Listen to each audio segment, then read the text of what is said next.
ओम श्री परमात्मने नमः। अथ प्रथमोऽध्यायः।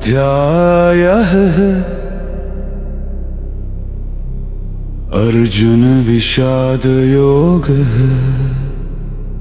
धृतराष्ट्र उवाच धर्मक्षेत्रे कुरुक्षेत्रे समवेतायुयुत्सवः। मामकाः पाण्डवाश्चैव किमकुर्वत संजय। धर्मक्षेत्रे कुरुक्षेत्रे। एक युद्ध शुरू होने वाला था। दो सेनाएं आमने सामने खड़ी थी। शंख बज चुके थे, धनुष ताने जा चुके थे, लेकिन महाभारत की शुरुआत तलवारों से नहीं, एक सवाल से होती है। राजा धृतराष्ट्र पूछते हैं, हे संजय, धर्मभूमि कुरुक्षेत्र में युद्ध की इच्छा से एकत्र हुए मेरे पुत्र और पांडु के पुत्र क्या कर रहे हैं? ये केवल एक प्रश्न नहीं था, ये एक पिता का डर था, एक राजा का अपराध बोध था, एक मन का संघर्ष था। धृतराष्ट्र जानते थे धर्म पांडवों के साथ है, लेकिन उनका हृदय अपने पुत्रों के मोह में बंधा हुआ था। उन्हें डर था कहीं इस पवित्र भूमि का प्रभाव उनके बेटों के मन को बदल न दे, कहीं उनका विवेक जाग न जाए,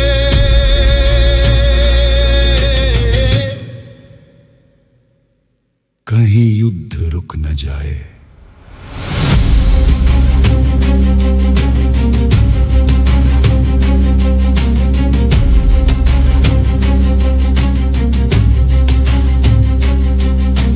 कुरुक्षेत्र केवल युद्ध भूमि नहीं था, वो धर्म की भूमि थी, जहां सत्य और असत्य आमने सामने खड़े थे। और यही से शुरू होती है गीता, बाहर के युद्ध से पहले भीतर के युद्ध की कहानी। धर्मक्षेत्रे कुरुक्षेत्रे। धर्मक्षेत्रे कुरुक्षेत्रे।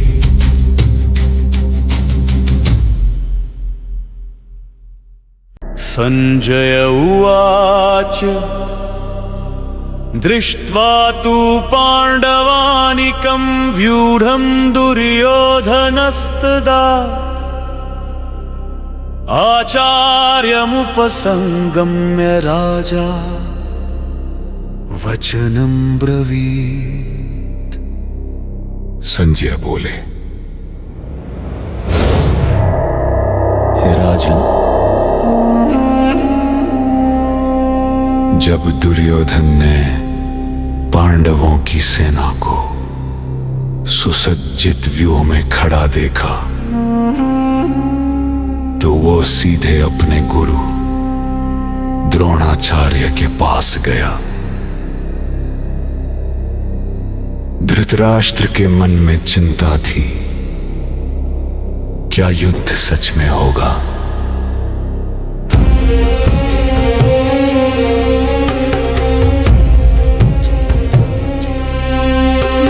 संजय ने उन्हें आश्वस्त किया, पांडवों की सेना युद्ध के लिए तैयार खड़ी है। अब बारी थी दुर्योधन की। दुर्योधन हस्तिनापुर का वास्तविक शासक, अहंकारी, कठोर और पांडवों से बचपन से ही द्वेष रखने वाला। उसे विश्वास था कि वह उन्हें आसानी से हरा देगा, लेकिन जब उसने पांडवों की विशाल सेना देखी, उसका आत्मविश्वास क्षण भर के लिए डगमगा गया। वो चकित था। उसने पांडवों की शक्ति को कम आंका था। वो गुरु द्रोणाचार्य के पास पहुंचा। बाहरी रूप से सम्मान दिखाते हुए, लेकिन भीतर वो अपने भय को छिपा रहा था। उसकी चाल बता रही थी, ये युद्ध आसान नहीं होगा। पांडवों की सेना का विशाल व्यू उसके मन में हलचल पैदा कर चुका था। युद्ध शुरू होने से पहले ही एक और युद्ध चल रहा था। अहंकार और भयकार, और यहीं से गीता का अगला अध्याय और भी गहराता है।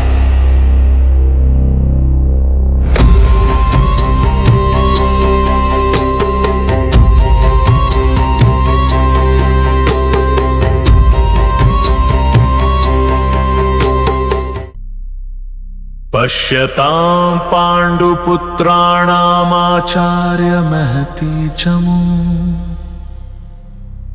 व्यूढां द्रुपदपुत्रे तव शिष्येण धीमता।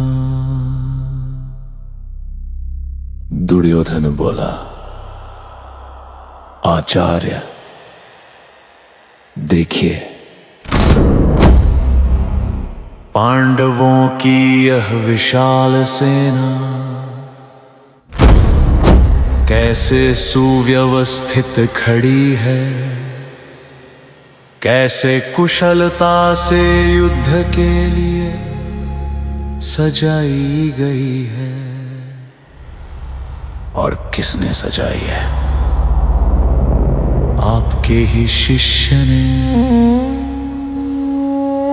राजा द्रुपद के पुत्र धृष्टद्युम्न ने।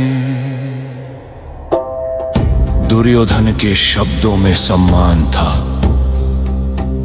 लेकिन उसके भीतर एक और बात छिपी थी। वो केवल सेना नहीं दिखा रहा था, वह द्रोणाचार्य को उनका अतीत याद दिला रहा था। कभी द्रोणाचार्य ने पांडवों के साथ मिलकर राजा द्रुपद को पराजित किया था, उनका आधा राज्य छीन लिया था। अपमानित द्रुपद ने यज्ञ किया और उस अग्नि से जन्म हुआ धृष्टद्युम्न का। एक वरदान के साथ वो भविष्य में द्रोणाचार्य का वध करेगा। द्रोणाचार्य सब जानते थे, फिर भी जब वही धृष्टद्युम्न उनके पास शिक्षा लेने आया तो उन्होंने बिना भेदभाव उसे शस्त्र विद्या सिखाई। यही एक सच्चे गुरु का धर्म था। लेकिन दुर्योधन अब गुरु को संकेत दे रहा था। आचार्य, वो आपका शिष्य है, पर वो द्रुपद का पुत्र भी है और उसका जन्म ही आपके अंत के लिए हुआ है।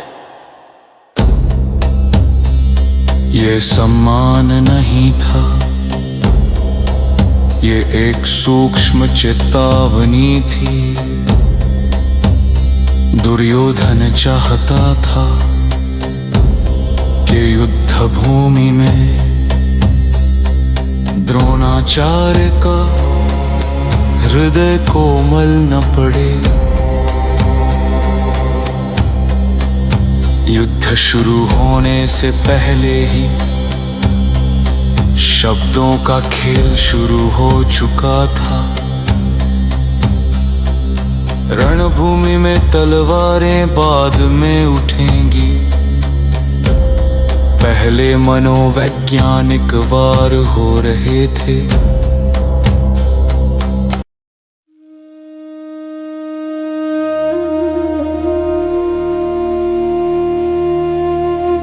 अत्र शूरा महेश्वासा भीमार्जुन समायुधि,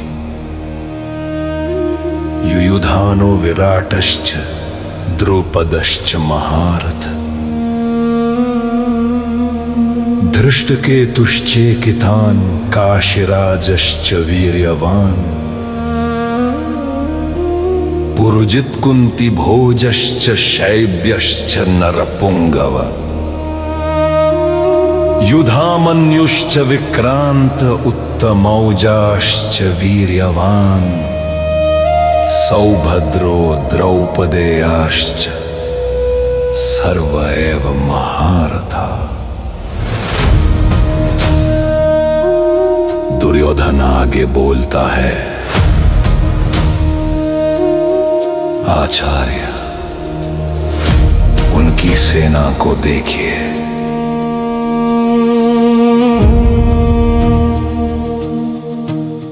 अत्र शूरा महेश्वासा भीमार्जुन समायुधि। उनकी पंक्तियों में ऐसे ऐसे योद्धा खड़े हैं जो भीम और अर्जुन के समान पराक्रमी हैं। युयुधान, विराट, द्रुपद, महारथी, धृष्टकेतु, चेकितान, काशीराज वीर्यवान,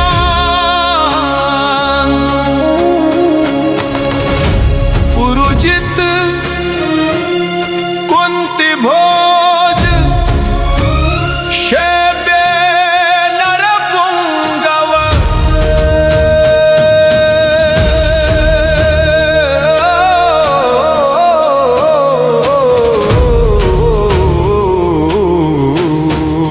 युधामनु,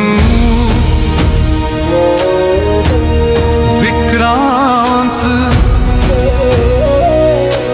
उत्तमौजा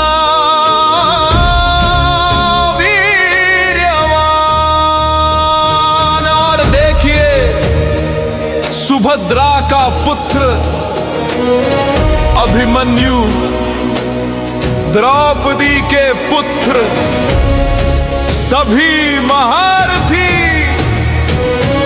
ये साधारण योद्धा नहीं है, ये महारथी हैं, ऐसे वीर जो अकेले ही हजारों सैनिकों के बराबर हों।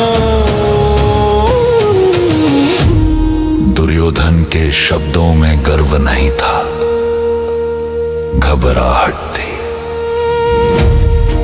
जितना वह गिनाता गया उतना ही उसका भय बढ़ता गया।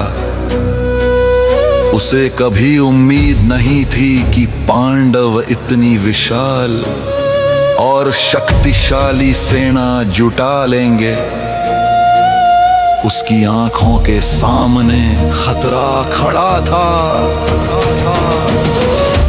युद्ध शुरू होने से पहले ही उसके मन में हार का भय जन्म ले चुका था। यह केवल शत्रुओं की गिनती नहीं थी, यह उसके भीतर की बेचैनी की गिनती थी।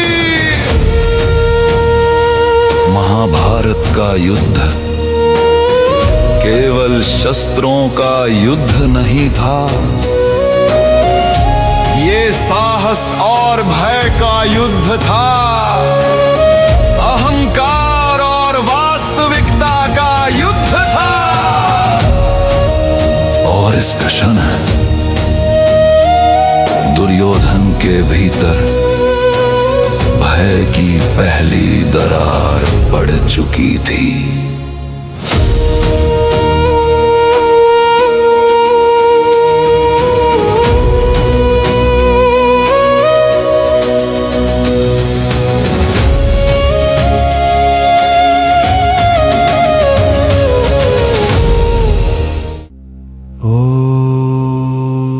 अस्माकं तु विशिष्टाय तान्निबोध द्विजोत्तमम्।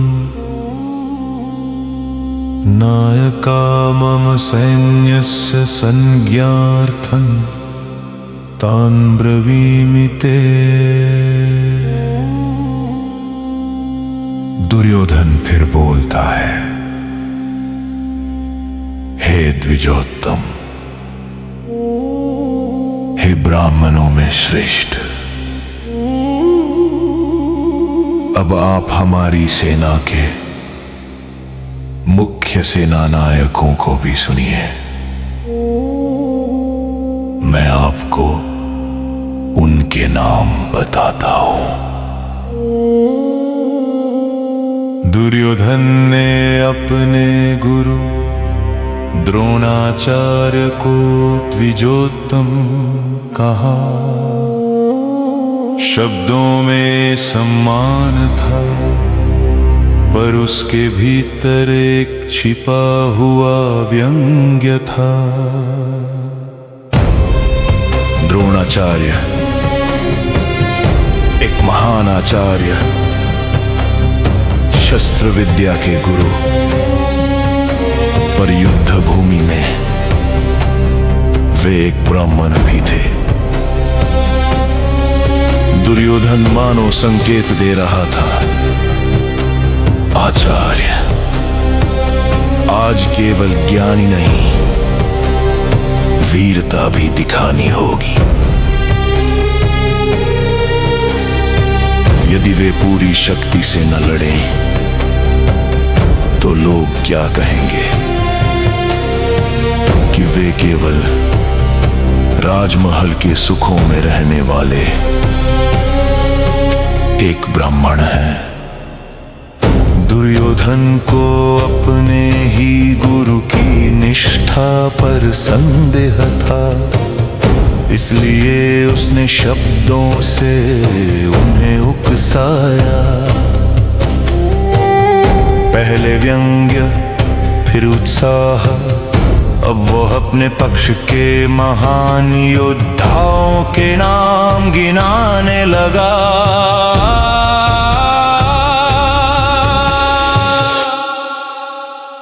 ताकि अपने गुरु का भी और अपना भी मन मजबूत कर सके। ये केवल परिचय नहीं था, ये मनोबल बढ़ाने की कोशिश थी और भीतर छिपे भय को ढकने की चाल भी। युद्ध अभी शुरू नहीं हुआ था, पर शब्दों के बाण पहले ही चल चुके थे।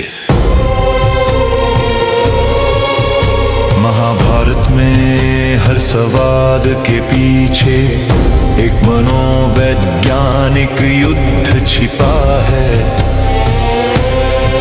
और दुर्योधन अब अपने ही गुरु के मन को प्रभावित करने की कोशिश कर रहा था।